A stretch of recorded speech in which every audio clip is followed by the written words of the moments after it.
Kentucky Route Zero is a game that has always eluded me. Developed by Cardboard Computer and published by Annapurna Interactive, KRZ was initially kickstarted back in 2011 with its first of 5 acts released in 2013. It's since gone on to become an indie darling. Unfortunately for me, I missed the boat on all of KRZ in this last decade, but fortunately, a port for PlayStation 4, Switch, and Xbox One was just released to coincide with the launch of the game's 5th and final act. Kentucky Route Zero, TV edition, packs in all 5 acts along with 4 extra interlude acts, making it a complete experience. So now, with little excuse, I have finally played through all of this gaming folktale. Did the journey live up to my expectations? Is this game deserving of all its praise?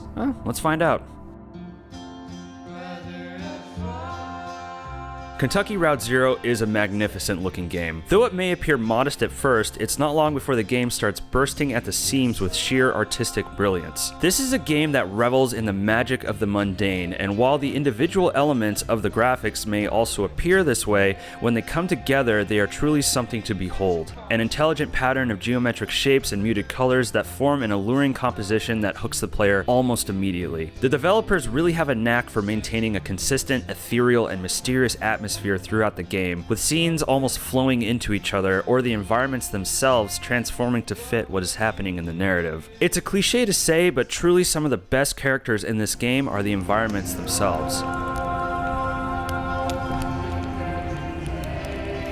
All of it is supported by incredible sound design and music that fit the experience like a warm glove. The soundtrack, composed by Ben Babbitt, is a mixture of bittersweet folk songs complemented by tonal soundscapes that you could argue do more heavy lifting creating the atmosphere than the visuals.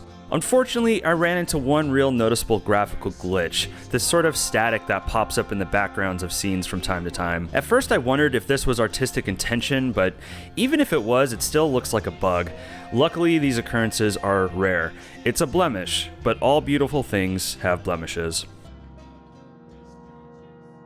Kentucky Route Zero is a point-and-click adventure game that isn't afraid to try something different with the genre. Actions from the player are essentially moving their character around the environment, examining points of interest, and conversing with the many down-to-earth denizens you find along the Zero. Yes, the core gameplay is pretty straightforward, however later acts in the game deviate more from this and start to experiment, with a lot of progression sheerly through choice-driven dialogue or controlling a third-party character witnessing the actions of the main cast. There's a lot of experimentation in this game, and you get the sense that the devs were gushing with ideas on how to convey their story and weren't afraid of throwing things out there to see what sticks. Since I played the TV edition on the PlayStation 4, there is the question of how the controls translated from mouse and keyboard to DualShock. And I'm happy to say the game controls quite nicely, with the right stick used to cycle between clickable options and the cross button to select. It's a simple control scheme that rarely feels cumbersome. But there are a few moments where moving your character around screen can be a little tricky. In fact, one scene late in Act 4 was so hard to control it almost felt like a bug.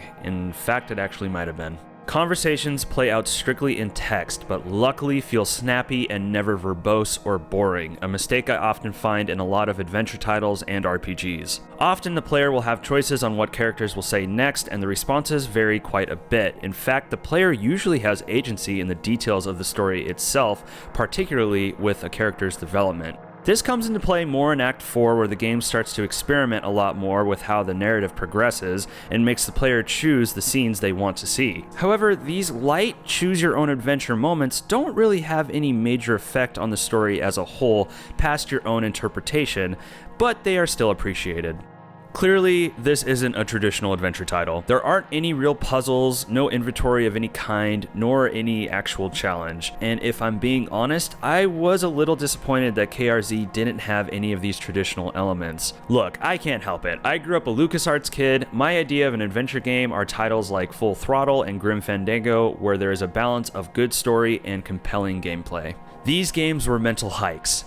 KRZ is more of a calm stroll through the park. But I should stress, the approach the developers took with this game absolutely works. It is fun, it is fitting. I just personally connect more with adventure titles that pose a challenge. However, I will say this, for an adventure title like this to work, it needs to have a solid narrative to keep me invested.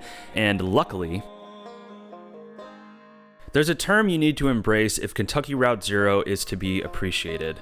That term is magical realism. The concept is in the name, taking the modern or realistic and adding a magical spin to it. This is what influences the work of creators such as David Lynch, Spike Jonze, Terry Gilliam, and even Stephen King. Kentucky Route Zero embraces this wholly. Not everything in this game's story makes sense. A lot of it is strange and wonderful and really left up to the player's interpretation. And this is okay because the setting is not really what's most important. No, what's most important is the game's main cast of characters. You begin in the shoes of Conway, a delivery driver for an antique store who is accompanied by his straw hat wearing hound dog, whose name is chosen by the player. He's been hired to drop off a collection of antiques to a 5-dogwood drive, somewhere within Kentucky. The problem is, Conway has no idea where this address is, and unfortunately for him, no one else seems to either. Eventually, he learns that to find the elusive Dogwood Drive, he will have to travel on the Zero, a mysterious subterranean highway system that frankly defies all logic. This is a highway made up of the forgotten and the fantastical, almost as if it's the home of America's tall tales retreating from the disenfranchised modern world, a last refuge for the American dream. Ironically though, this highway isn't immune to bureaucratic control, as there is indeed a government agency that manages it all, complete with an underground office with a 3rd floor made up entirely of bears. I don't have a ton to say on this particular thing, other than it made me laugh like a silly person at the sheer randomness of it, which encapsulates a lot of the joy in this game. It's not long before Conway manages to gather others to tag along on his journey. There's Shannon, a local mechanic whose family was struck with tragedy due to a mining accident, Ezra, a young boy searching for his family, and Junebug and Johnny, a couple of musical automatons who gained minds of their own and now live by their own rules, but perhaps are ready for a change in their lives. The game is constantly switching between the perspectives of all these characters, allowing the player to really get a sense of what makes each of them tick. There are times, especially early on, where you just can't help but wonder what this is all about and what is even the point of making this delivery. But then as it progresses and you learn more and more about your cast of characters, you really start to connect with them deeply, and suddenly the absurdity of the game kind of falls into the background of just wanting to see how these characters end up. I became so keenly aware of my character's wants that any substantial character developments felt absolutely monumental.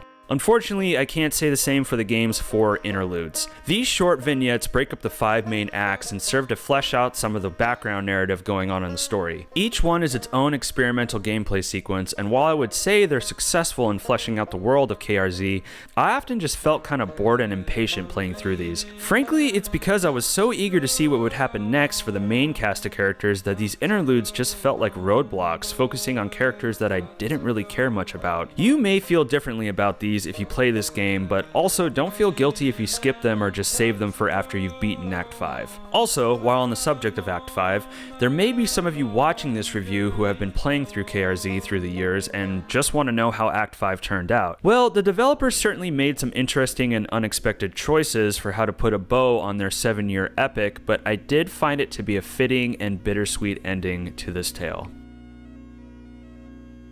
Would I recommend the strange trip that is Kentucky Route Zero? Certainly. While not totally my cup of tea when it comes to adventure games, the visual and audio direction along with its unique narrative made it an experience I was happy to have. It's worth a look, if anything to expand your horizons and maybe help you take note of the wonderfully mundane aspects of our world.